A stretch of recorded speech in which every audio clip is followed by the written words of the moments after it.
irmãos. Louvamos a Deus por essa oportunidade de estar com os irmãos.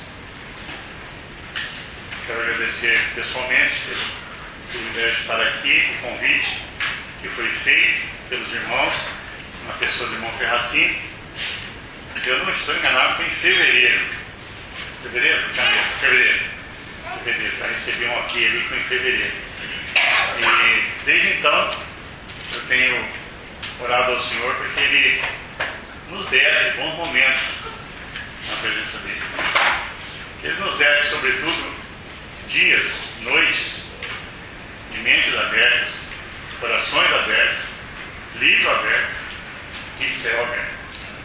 Então, tem sido esse o nosso pedido, a nossa oração diante do Senhor. E quero dizer que agradeço aos irmãos pelo período que oraram por mim, né? Quando eu fazia hemodiálise ali em Londrina, foi um período difícil, já falei alguma coisa da outra ocasião que estive aqui, então por isso eu não vou dizer nada hoje. Se alguém quiser saber alguma coisa, não esteve aqui naquela ocasião, então depois particularmente pode perguntar, né? E a gente vai falar de transplante, como foi o tratamento, todas essas coisas. Eu gostaria, antes de nós abrirmos a palavra, pedir que os irmãos orassem pela nossa nora, a Tamires. Hoje ela foi internada de novo, ela teve uma embolia pulmonar, né? E ela é relativamente jovem ainda, 26 ou 7 anos, não sei exatamente, e não é uma coisa muito comum da gente ver, né? Então ela esteve internada umas 2 ou 3 semanas atrás, e agora hoje nós recebemos uma notícia, agora à tarde, agora há pouquinho, 4h30 da tarde, que ela foi internada novamente em Maringá. Então, é alguma coisa que preocupa um pouco, né? E viemos para essa reunião pensando nisso, né? Colocando diante do Senhor, porque Ele coloque as mãos nessa situação. Quando eu estive orando diante do Senhor para que Ele me desse um tema, né? Uma vez que o Ferracini deixou em liberdade, para que nós abordássemos o tema que o Senhor colocasse no nosso coração, eu estive pensando nas experiências humanas do Senhor Jesus. As experiências humanas que o nosso Salvador viveu aqui. Irmãos, foram muitas experiências. Muitas.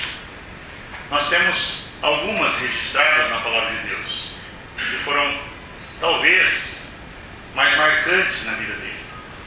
E eu gostaria que nós olhássemos para algumas dessas. Eu registrei 8, para que nós olhássemos durante esses 6 dias.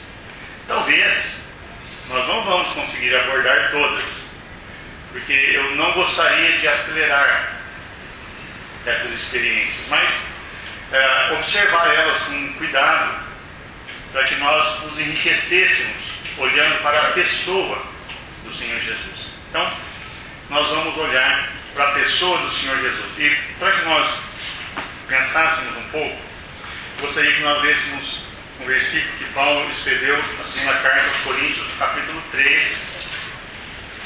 2 Coríntios, capítulo 3. E nós vamos ler o verso 18.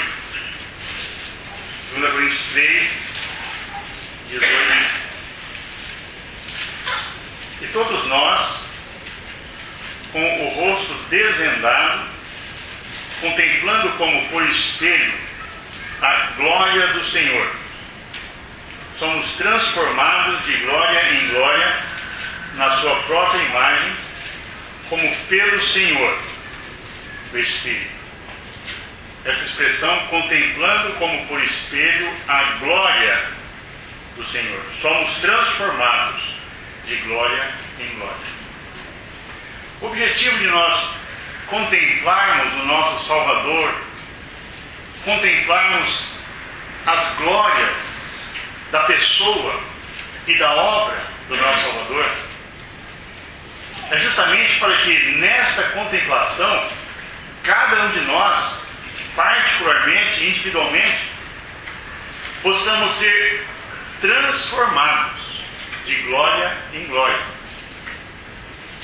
E Paulo vai usar uma expressão, contemplando como por espelho, pela palavra. Usando a palavra como um espelho, nós vamos sendo transformados à semelhança do nosso Salvador.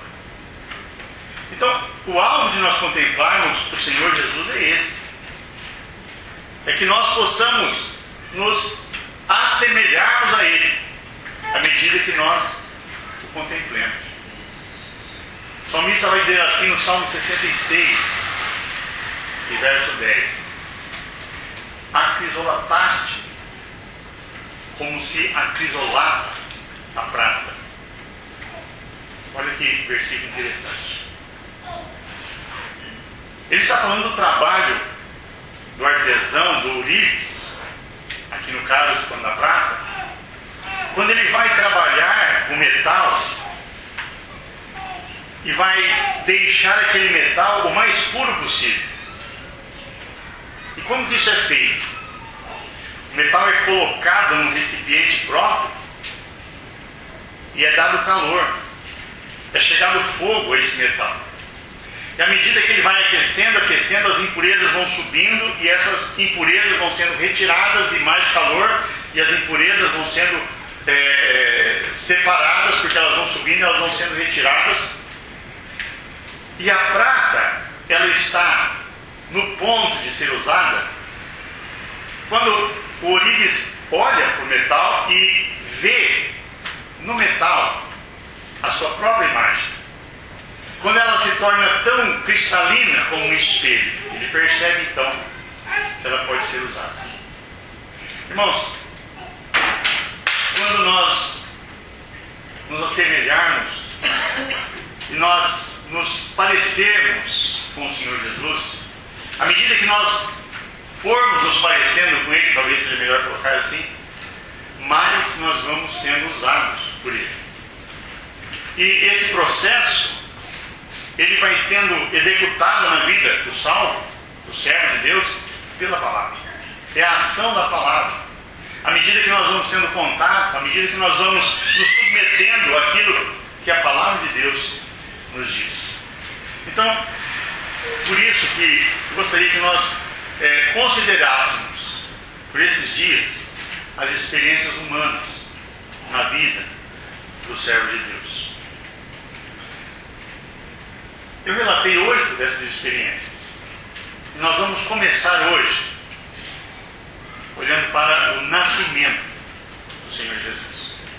O nascimento do Senhor Jesus. Então nós vamos ver um texto em Mateus capítulo 1.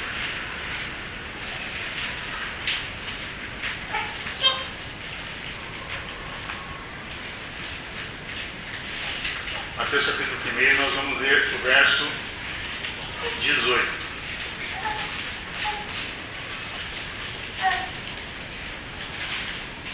Ora, o nascimento de Jesus Cristo foi assim.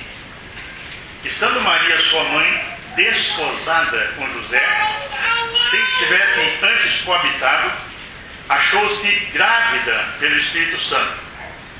Mas José, seu esposo, sendo justo e não a querendo infamar, resolveu deixá-la secretamente. Enquanto ponderavam nessas coisas, eis que lhe apareceu em sonho um anjo do Senhor, dizendo: José, filho de Davi, não temas receber Maria, tua mulher, porque o que nela foi gerado é do Espírito Santo. Ela dará à luz um filho, e lhe porá o nome de Jesus, porque ele salvará o seu povo dos pecados dele. Ora, tudo isso aconteceu para que se cumprisse o que fora dito pelo Senhor por intermédio do profeta: eis que a Virgem conceberá e dará à luz um filho, e ele será chamado pelo nome de Emanuel, que quer dizer Deus conosco. Despertado José do sono, fez como lhe ordenara o anjo do Senhor, e recebeu sua mulher. Contudo, não a conheceu, enquanto ela não deu à luz um filho, a quem pôs o nome de Jesus. Esse é o anúncio do nascimento do Senhor Jesus Cristo que nós encontramos no Evangelho de Mateus. E conforme nós observamos na leitura deste texto, nós percebemos que o anjo está falando com José, marido de Maria, prometido de Maria. Nós observamos pela leitura do texto que ele e Maria estavam desposados, ou seja, eles tinham um contrato de casamento, um compromisso de casamento. E nós observamos no verso 25 que eles ainda não haviam se conhecido. E a palavra deixa claro que ele não a conheceu, enquanto ela não deu à luz um filho, a quem pôs o nome de Jesus. Irmãos,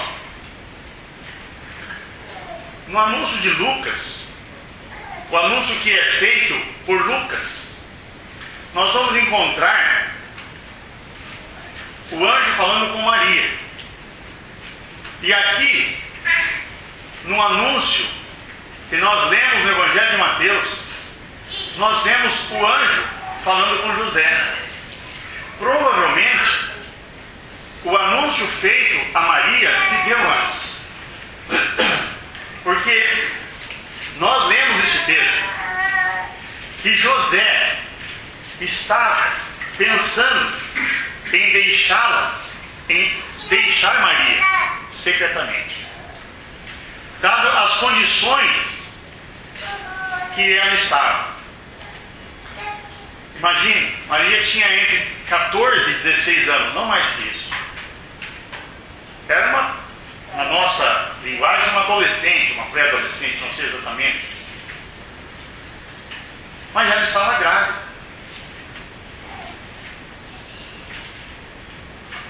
Quem seria o pai? Talvez José pensar. Como assim? Ela é minha prometida. A Bíblia deixa clara que José era justo e não a queria infamar. Uma palavra de José resultaria no apedrejamento de Maria. Ela havia sido infiel. Ela havia feito loucura em Israel. Se por acaso ela tivesse traído José. Mas a Bíblia diz que ele era justo e não a queria infamar.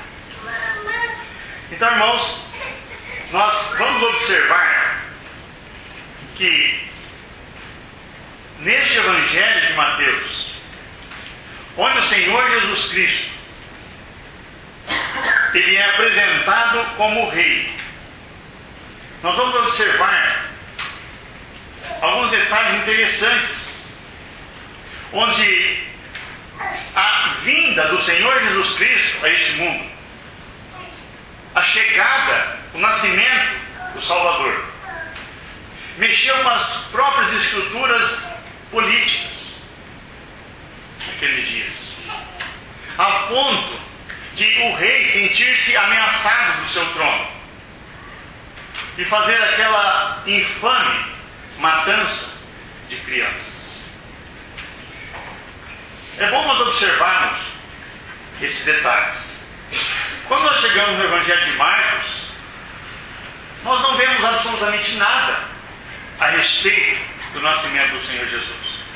Marcos não vai dizer nada, porque em Marcos, o Senhor Jesus Cristo, ele é um servo, o servo perfeito de Jeová. Marcos não vai trazer nada a respeito, nem do nascimento, nem da genealogia, detalhes que Mateus traz. Mas quando nós chegamos no Evangelho de Marcos, nós abrimos o Evangelho assim, princípio do Evangelho de Jesus Cristo. Ele já entra naquele Evangelho trabalhando. E ele vai trabalhar, trabalhar e trabalhar. Ele é o boi trabalho e o boi que vai para o sacrifício.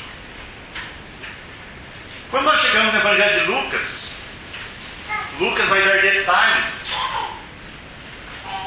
do nascimento do Senhor Jesus Cristo. Lucas vai falar detalhes que só ele traz. E como ele conseguiu esses detalhes? Quando nós chegamos no comecinho do Evangelho de Lucas, ele vai dizer assim: visto que muitos empreenderam uma narrativa detalhada dos acontecimentos que entre nós se deram, pareceu também a mim necessário dar-te por escrito, ó excelentíssimo Teófilo. Então nós vamos perceber na narrativa de Lucas, no capítulo 1, que ele vai entrevistar muitas pessoas. E mais, ele vai buscar os acontecimentos desde a origem, dando-nos a entender, irmãos, que ele vai se debruçar sobre os escritos do Velho Testamento para analisar as profecias. Ele vai entrevistar pessoas, porque ele quer dar uma narrativa coordenada dos fatos. Lucas é um historiador cuidadoso naquilo que ele vai escrever. Então é muito interessante nós observarmos. Depois nós vamos ver a respeito dos detalhes de Lucas. Mas quando nós chegamos em João, nós não temos nada também a respeito do nascimento do Senhor Jesus. Porque se em Mateus ele é o rei, e em Marcos ele é o servo, em Lucas ele é o homem perfeito, mas em João ele é Deus. E como Deus, a forma como João vai retratá-lo, como Deus, ele não tem início e não tem fim de dias. Então João vai resumir-se numa expressão, no capítulo 1 e no verso 1. No princípio era o verbo, e o verbo estava com Deus, e o verbo era Deus. Ele estava no princípio com Deus. Aí segue o Evangelho. Interessante, irmão, nós observarmos esses detalhes. Mas vamos para Lucas agora, no capítulo 1 também. Vamos ver o anúncio do nascimento do Senhor Jesus feito a Maria. Capítulo 1, vamos para o verso 26.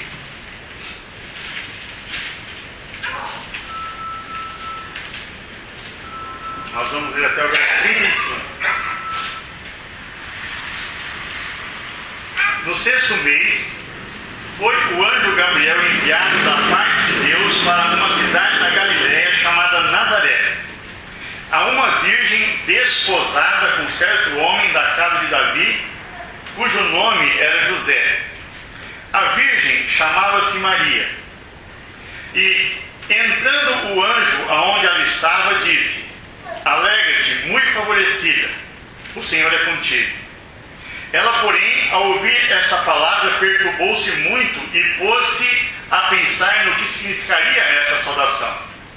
Mas o anjo lhe disse: Maria, não temas, porque achaste graça diante de Deus. Eis que conceberás, darás à luz um filho, a quem chamarás pelo nome Jesus. Este será grande e será chamado Filho do Altíssimo. Deus, o Senhor, lhe dará o trono de Davi, seu pai. Ele reinará para sempre sobre a casa de Jacó, e o seu reinado não terá fim. Então disse Maria ao anjo: como será isso? Pois não tenho relação com homem algum. Respondeu-lhe o anjo: descerá sobre ti o Espírito Santo, e o poder do Altíssimo te envolverá com a tua sombra.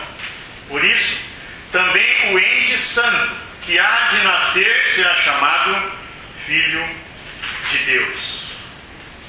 Observe, são detalhes importantes. Lucas dá detalhes a respeito do anúncio feito a Maria. Detalhes que nós precisamos considerar. Por exemplo, veja o verso 26. No 6º mês. Então fala da época. Veja o nome do anjo.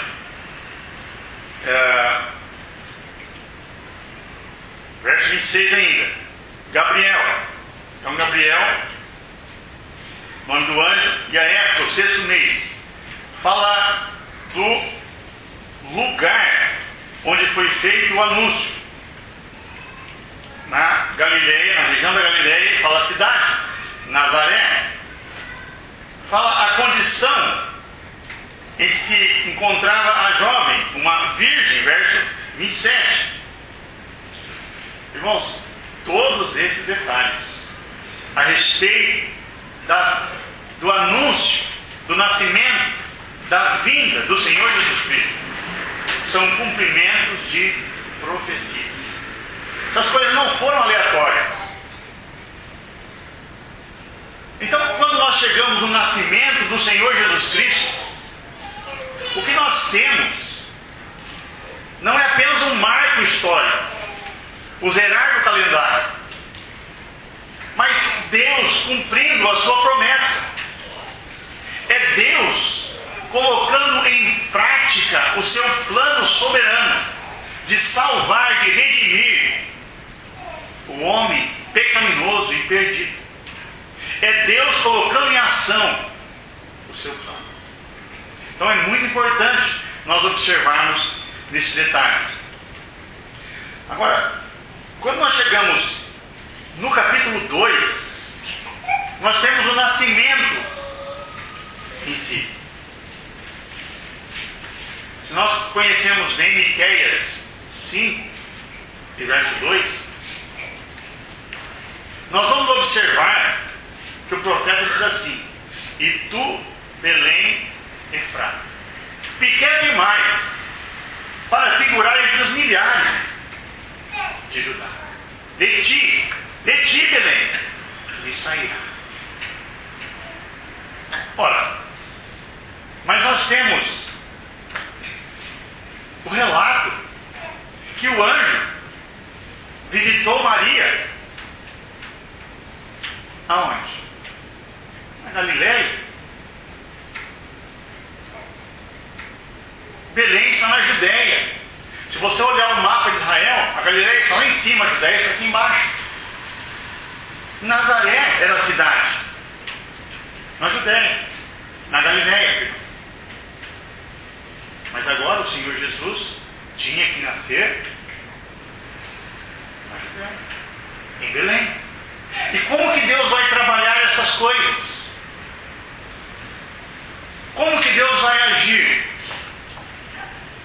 Já que estava distante do lugar onde o casal morava. Então nós temos no capítulo 2, naqueles dias foi publicado um decreto de César Augusto, convocando toda a população do império para o recenseamento. Parece um detalhe que não tem muita importância, mas agora Deus está movendo as coisas para que o casal vá a Belém recensear-se.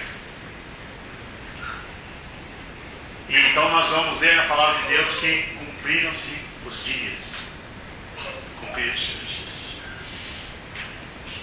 E o menino Jesus, então, nasce em Belém, na Judéia.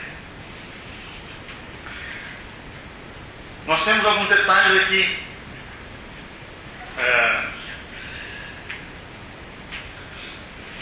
Que nós vamos ver novamente. Volte para Mateus, por favor, capítulo 1.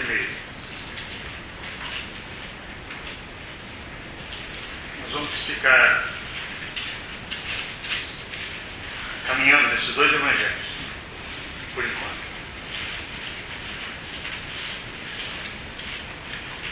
Veja o detalhe do verso 25.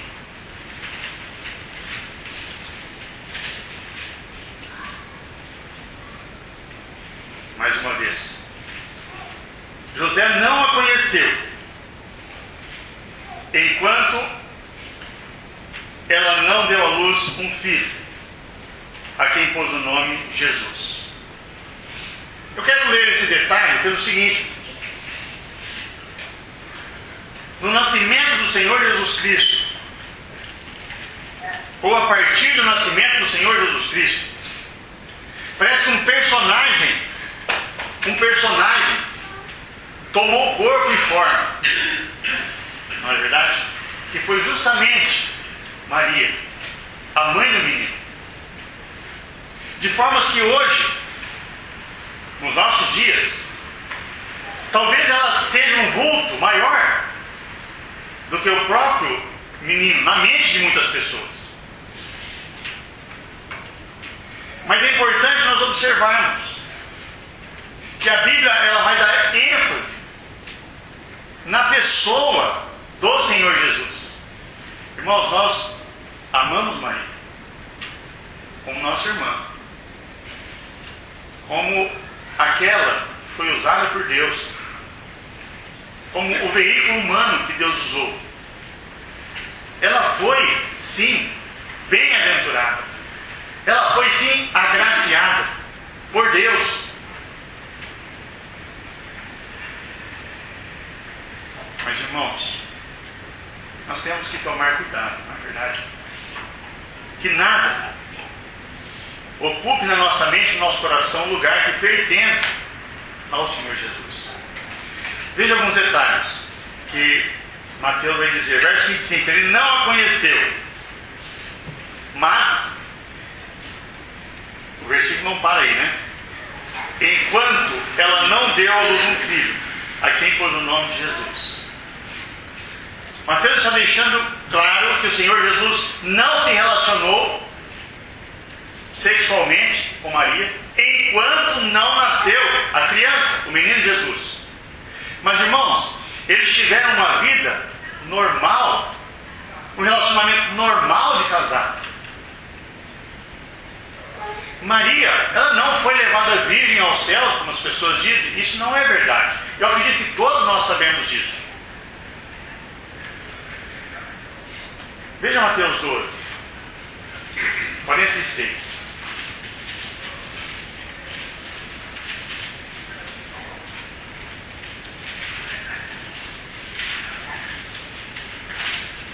E 46. Falava ainda Jesus ao povo, e eis que sua mãe e seus irmãos estavam do lado de fora procurando falar. Observe essa expressão, só este verso. Sua mãe e seus irmãos. Alguns fazem um malabarismo tremendo para dizer que esses irmãos eram primos do Senhor Jesus. Não eram. A palavra usada aqui é adelfos, quer dizer irmãos do mesmo ventre, consanguíneos. Eles foram gerados no relacionamento legítimo de José e Maria. Veja capítulo 13, 55.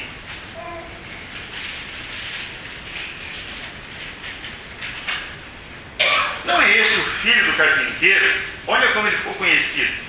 Não se chama sua mãe Maria e seus irmãos Tiago, José, Simão e Judas? Não vivem entre nós todas as suas irmãs? Então o Senhor Jesus tinha irmãos e irmãs. É bom a gente observar esses detalhes. Veja Marcos agora, 3. São expressões semelhantes, mas é bom a gente observar.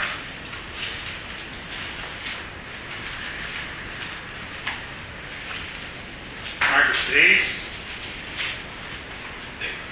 Vou ler aqui o verso 32. Muita gente estava assentada ao redor dele. E lhe disseram: olha, tua mãe, teus irmãos e irmãs. Tua mãe, teus irmãos e irmãs. Veja Lucas 8, verso 20. E lhes comunicaram: tua mãe e teus irmãos. Marcos relatos, todos dos familiares do Senhor Jesus. Irmãos, nós temos alguns relatos curiosos a respeito da família do Senhor Jesus. A tal ponto de que nós temos registrado na palavra de Deus que alguns quiseram interditá-lo, porque achavam que ele não estava bem. Queriam levá-lo embora. Nos é dito na palavra de Deus que os próprios irmãos não criam nele. Então, irmãos,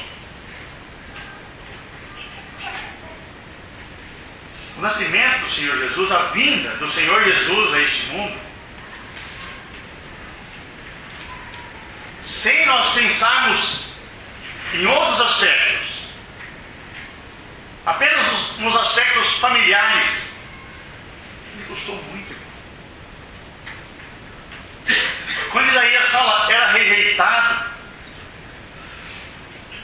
e o mais desprezado entre os homens, não era apenas pelos de fora, mas ele enfrentou rejeição dentro de casa, a ponto do salmista dizer: tornei-me estranho dos meus irmãos, dos meus familiares. É bom a gente olhar para essas coisas. Vamos ver alguma coisa sobre os familiares? João 7.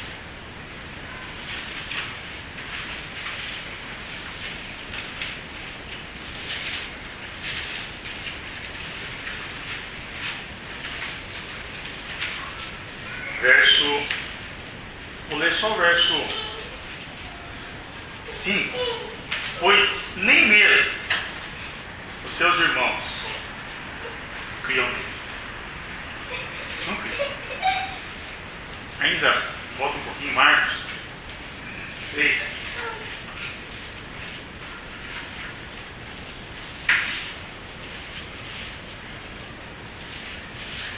Marcos 3.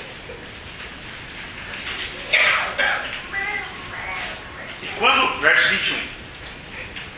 E quando os parentes de Jesus ouviram isso, saíram para o prender, porque dizia: ele está fora de si. Ele não está bem. Está fora de si. Então, irmãos, eu já citei esses versos antes que nós lêssemos eles, para nós termos ideia de como foi a rejeição do Verbo encarnado entre os seus. Mas a segunda experiência que eu gostaria que nós olhássemos é justamente o batismo. E ele vai se dar, conforme Lucas vai registrar no seu Evangelho, aos 30 anos do Senhor Jesus. Então, irmãos, eu gostaria que nós olhássemos um pouco, hoje, talvez amanhã, a permissão do Senhor, para a infância do Senhor Jesus, a infância do Salvador. Nós temos pouquíssimos relatos nos Evangelhos, pouca coisa. Mas eu acredito que dá para nós, olhando para a palavra de Deus, aprendermos alguma coisa sobre a infância do Salvador. Vamos para Lucas 2 novamente, que é onde nós temos maiores detalhes. Lucas 2.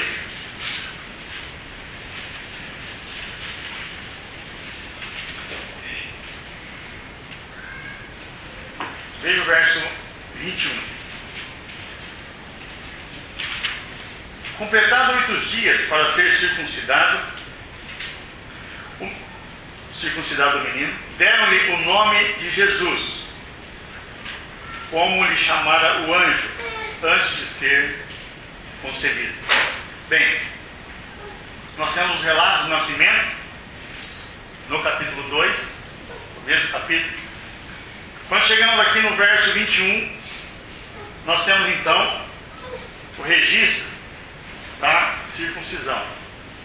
Provavelmente, irmãos, ainda em Belém.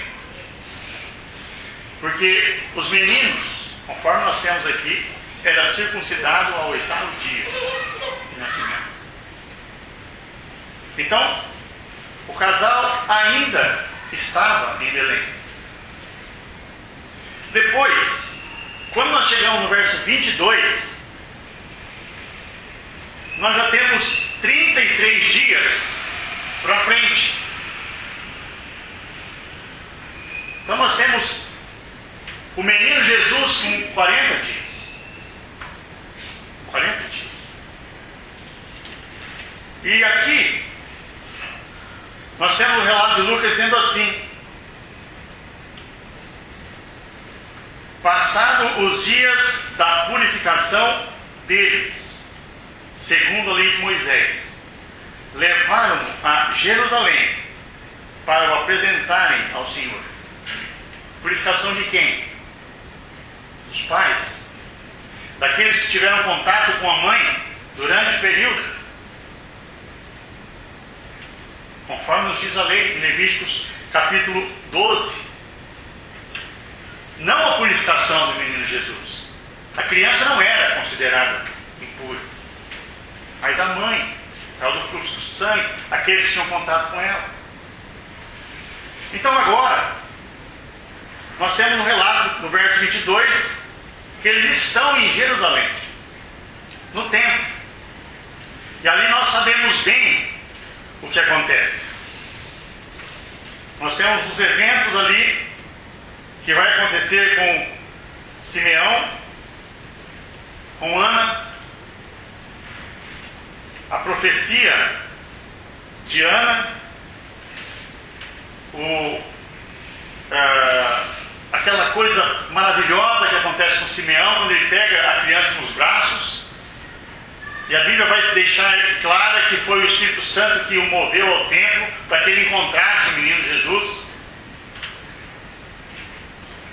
Mas, passado estes episódios, nós temos já possivelmente no verso 39, eles em Nazaré. E provavelmente, irmãos, eu estou usando as expressões provavelmente porque eu não tenho certeza, já o menino com 2 anos. Porque nós temos então, a partir do verso 39, o decreto de Herodes para que as crianças de 2 anos para baixo fossem mortas, que nos leva a deduzir que o menino tinha essa faixa etária. De qualquer forma, nós encontramos já a família morando em Nazaré. E aqui nós precisamos parar um pouco, porque nós não podemos passar por Nazaré sem fazer uma consideração ainda que muito superficial dessa cidade. Nos dias do Senhor Jesus, Nazaré era uma cidade à margem de uma rodovia, de uma estrada, ao pé de uma montanha, uma cidade com não mais do que 180 pessoas morando aproximadamente. E uma cidade onde as pessoas não fixavam raízes. Era uma cidade onde as pessoas, principalmente os comerciantes, os mercadores, passavam por ela, pernoitavam e seguiam a sua viagem. Nós sabemos que cidades assim não prosperam. Cidades assim não avançam, porque as pessoas não criam raízes nesses lugares. E assim era Nazaré. Nazaré não seria, nos nossos dias, uma cidade que nós escolheríamos para criar os nossos filhos. Era uma cidade de pessoas violentas. Quando nós chegamos em Mateus 4, que o Senhor Jesus Cristo retorna da Judéia para a Galileia e vai fixar o seu ministério, a Bíblia nos diz que ele entra na sinagoga em Nazaré e vai pregar ali. E quando ele abre a Bíblia, abre a palavra de Deus e vai ler o profeta Isaías, nós vemos que as pessoas estavam com os olhos fitos nele e daí a alguns minutos elas estavam pegando em pedras para matá-lo. Essa era a natureza dos nazarenos. Quando o Senhor Jesus Cristo foi apresentado como um profeta de Nazaré, a expressão que nós vemos no Evangelho de João, no capítulo 1, é: pode vir coisa boa de Nazaré. Examine e vê que de lá não se levanta profeta.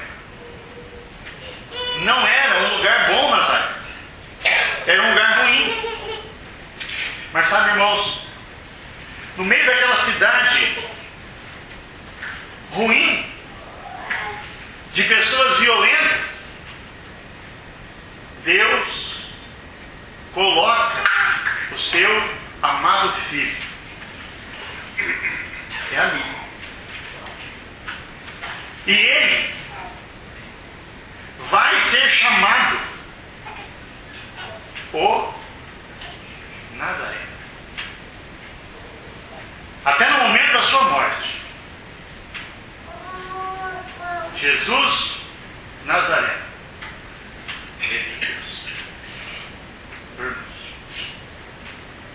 Que privilégio Nazaré teve.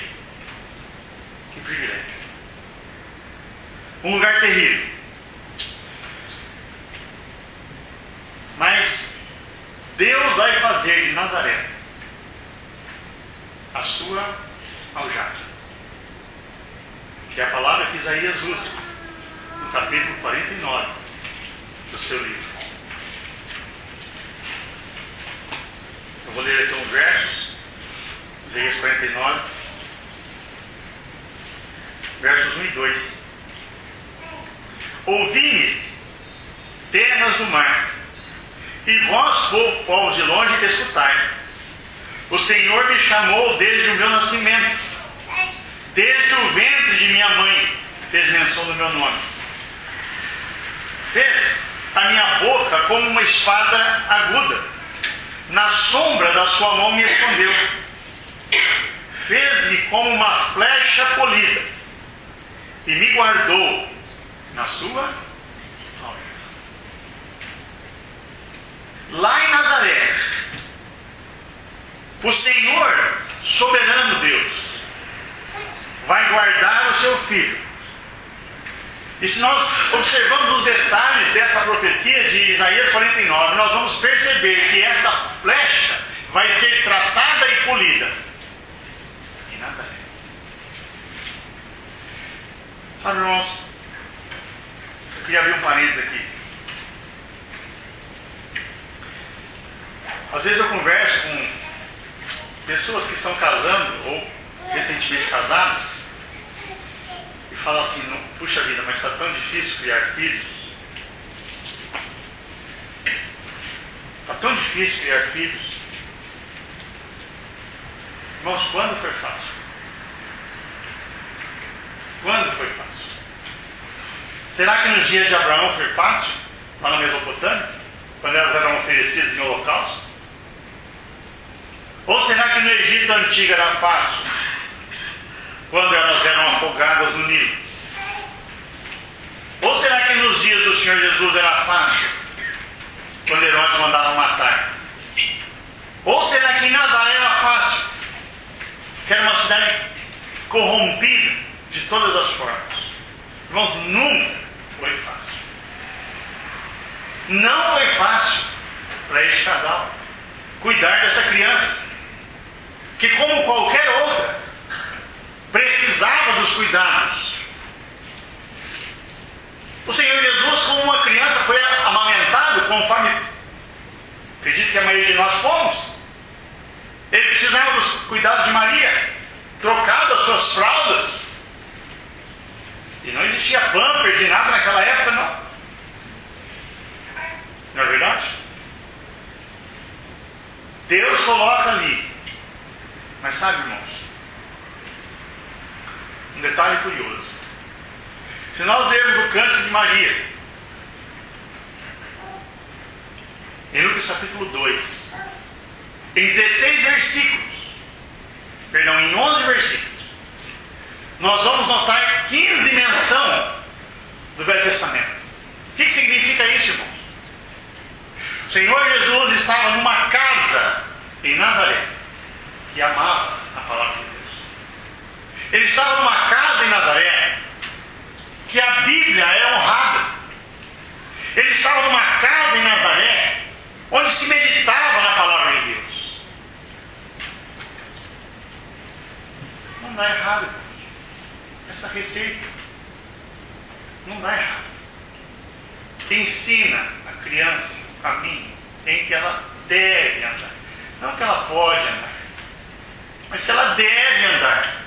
Deixando claro que as crianças têm dever de obedecer aos seus pais. E seus pais têm obrigação de conduzi-los. Não é esse o nosso assunto. Vamos avançar um pouco. Quando nós lemos Isaías 53, por exemplo, no verso 3, o profeta vai dizer assim, que ele era desprezado. Irmãos, ele não está fazendo menção apenas dos momentos da crucificação, mas porque Nazaré era uma cidade desprezada.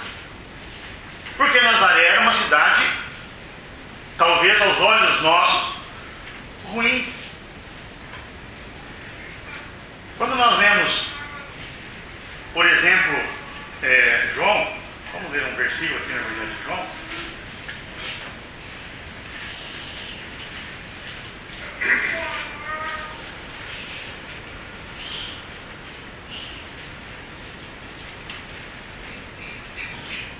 A incredulidade, né,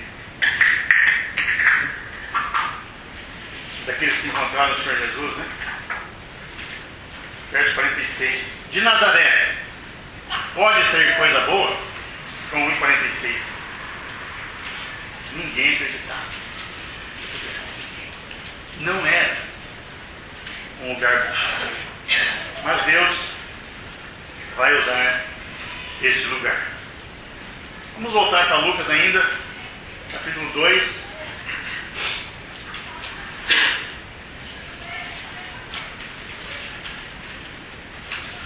Irmãos, alguns sabem separar? Lucas capítulo 2.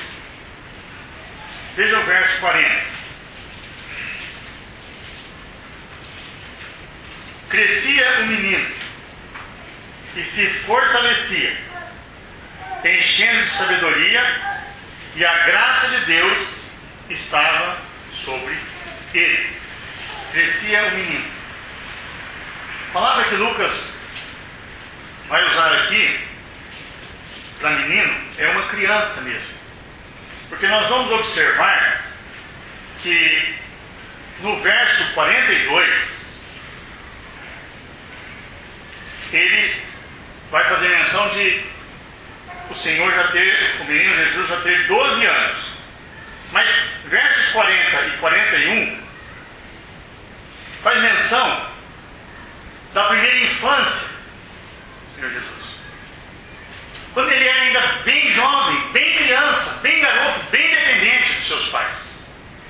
Mas Lucas usa essa palavra, crescia. E este crescimento, essa expressão, fazendo menção ao crescimento do menino, ela faz menção a um desenvolvimento físico, irmãos. Deixando-nos claro que o Senhor Jesus, como todas as crianças da sua época e também de outras épocas, cresceram seguindo o curso normal da vida. Irmãos, eu posso imaginar, posso estar errado também, mas imagino com certeza que o Senhor Jesus, no meio dos outros meninos, era um como eles. Brincava, batia o dedo nas pedras, machucava a unha. Qual menino nunca aconteceu isso? não é verdade? Não sei quais eram os brinquedos da época, mas ele tinha as mesmas práticas que os demais. E essa expressão que Lucas está usando aqui, crescia o menino, é exatamente isso. Que o seu crescimento se deu como os demais meninos da sua época, da sua idade. Ele não era diferente em nada. Eu não sei se vocês acompanharam por esses dias na internet a notícia de um achado a respeito da infância de Jesus. Acompanharam, né? Uns fragmentos lá. E é a respeito do Evangelho de Tomé.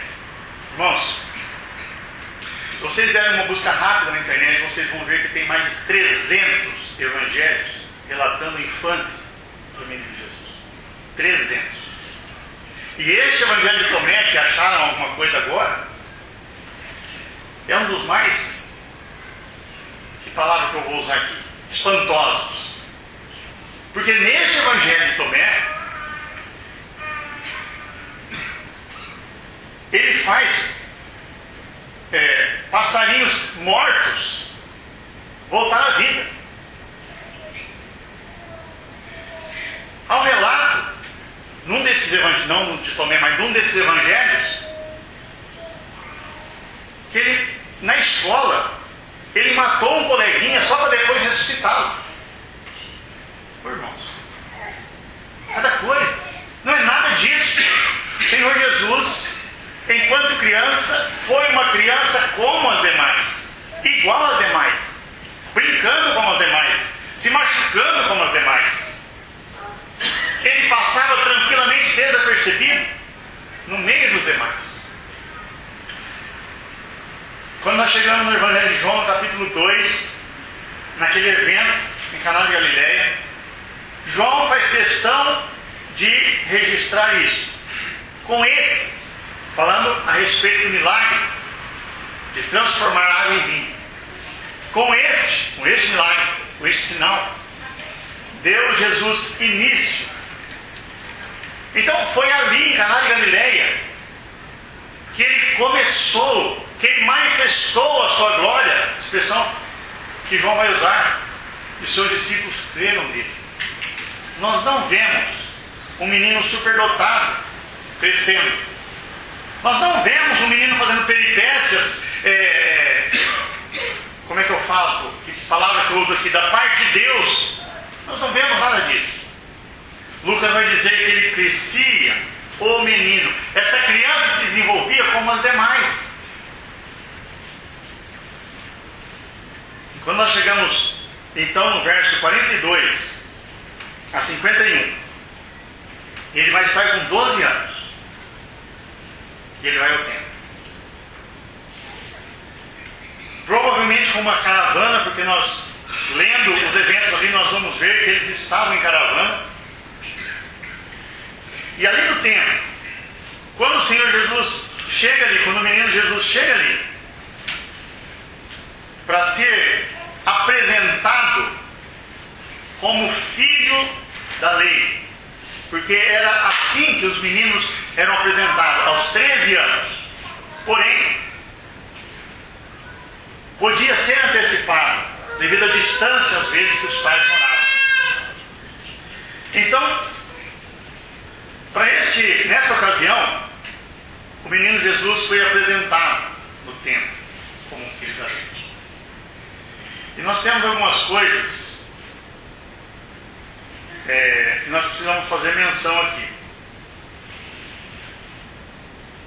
Nós vimos dos versos 43 de Lucas 2 até o verso 46 que os pais já estavam voltando, e neste meio tempo, por 3 dias, o menino Jesus estava ali no templo. E Lucas vai dizer que ele estava assentado, verso 46, no meio dos mestres, não os ensinando, mas ouvindo-os e perguntando e os interrogando. Ouvindo e os interrogando. Então, Maria volta, encontra ele ali no templo, e ela vai dizer assim para ele, verso 48: Filho, por que fizeste assim conosco? Teu pai e eu aflitos estamos à tua procura. Ele lhe respondeu: Por que me procurares? Não sabias que me cumpria estar na casa de meu pai? Irmão, aos 12 anos, o menino Jesus sabia perfeitamente quem ele era. Ele sabia perfeitamente de onde ele tinha vindo. Ele sabia perfeitamente para que ele estava ali. E ele demonstra nessa expressão, na casa de meu pai. Ele demonstra claramente saber que os seus negócios não se limitavam à carpintaria em Nazaré. E ele vai usar essa expressão, estar na casa, cumprir estar na casa de meu pai. Sabe, irmãos, dos 12 anos do Senhor Jesus aos 33 anos, o que era a casa do Pai, o templo em Jerusalém, perdeu completamente o sentido da casa do Pai. Quando nós chegamos no Evangelho de Lucas, no capítulo 13, no verso 35, ele vai dizer assim: a vossa casa, ele está dentro do templo, ele vai dizer: a vossa casa ficará deserta, porque o templo havia perdido a representatividade da casa de Deus. Tinha se tornado um comércio, tinha se tornado alguma coisa que não representava mais os interesses do Pai. Vamos descer mais um pouquinho aqui.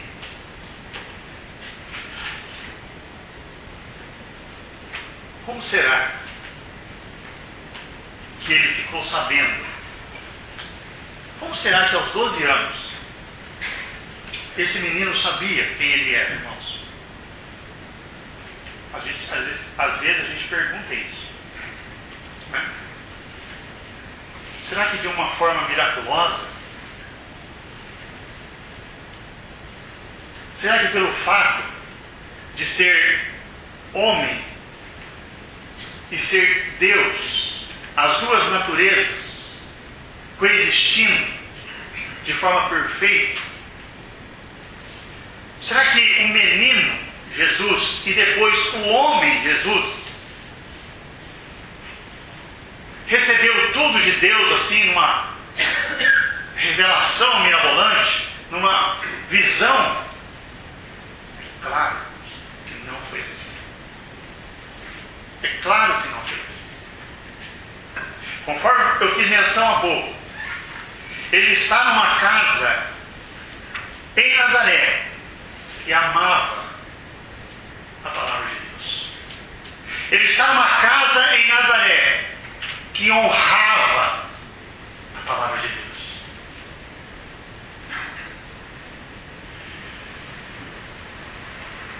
Gostaria de contar um testemunho rapidamente aqui, 2 minutos.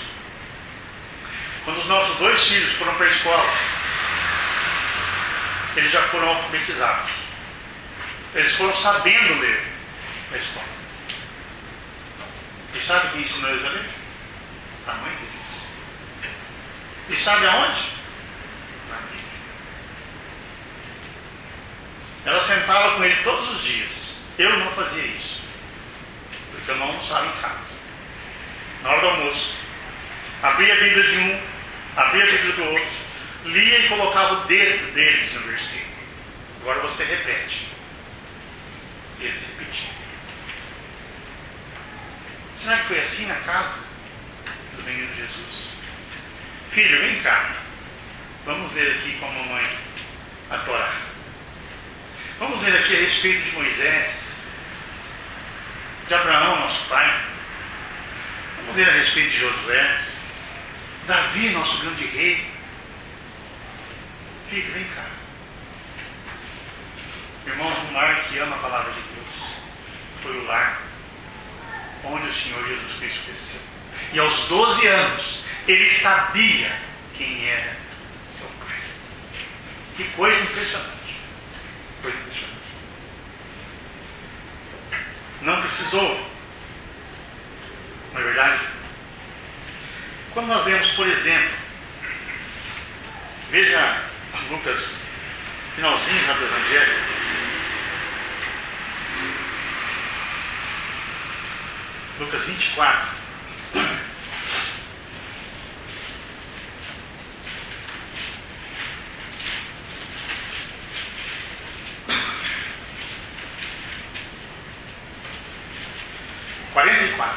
(24, 44). A seguir, Jesus lhe disse: são estas as palavras que eu vos falei, estando ainda convosco. Agora observe: que importava se cumprisse tudo o que de mim está escrito na lei, nos profetas e nos salmos. Leis, profetas e salmos falavam dele. Então vocês imaginam, irmão, nós podemos imaginar quando ele está lendo, criança ainda, a lei, e ele percebe que a lei fala dele. Aí ele está lendo os profetas, e ele percebe que os profetas predizem a vida e a morte dele. Aí ele está lendo os salmos. Por exemplo, vamos imaginar Salmo 1. Como começa o Salmo 1? Bem-aventurado o homem que não anda no conselho dos ímpios. Quem é esse homem, irmãos? Senão ele. Que não se detém no caminho dos pecadores. É ele. Que não se assenta na roda dos escarnecedores. É ele. Verso 2. Agora é mais ele ainda. Antes, o seu prazer está? É ele. De mim escreveram a lei, os profetas, os salmos. Veja verso 50, Lucas, novamente, capítulo 2, já vamos parar. Só mais essa colocação. Sim, amanhã vamos ao assunto.